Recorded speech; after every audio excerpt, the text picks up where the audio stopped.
5 encompassed the year 1750 to 1900 and included a whole boatload of change and expansion. Defying typical historical records, let us start our period 5 review in Latin America, where people realized that they had rights and that independence might be nice. Slavery during this time reached its peak, but with post-Enlightenment values, more and more countries abolished slavery. After independence in northern South America, Simón Bolívar made a failed attempt to create unified Gran Colombia, but that basically turned out as a divided, economically depressed, Creole-ruled mess. In southern South America, Gran Colombia's parallel, the United Province of Rio de la Plata experienced approximately 0 years of peace before problems arose between Uruguay, Paraguay, and Argentina.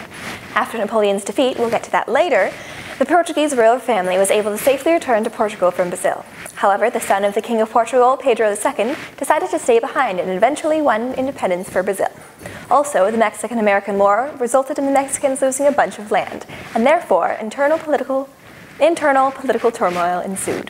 Meanwhile, Europe was changing really, really fast. Most of the happenings that occurred in Europe during this time were related to the developments that were made during the Enlightenment and Scientific Revolution.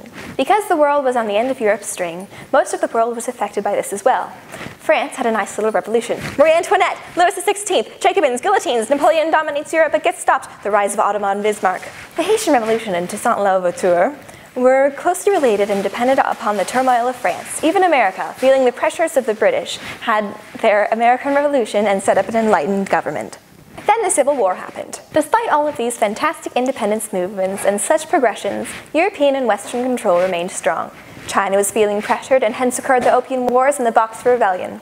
With Admiral Perry's arrival in Japan, the major reforms began and adapted, adopting much of Europe's industrial talent. Perry's English counterpart, James Cook, found his way to Hawaii and then found his way to the perfect place to dump all of England's prisoners.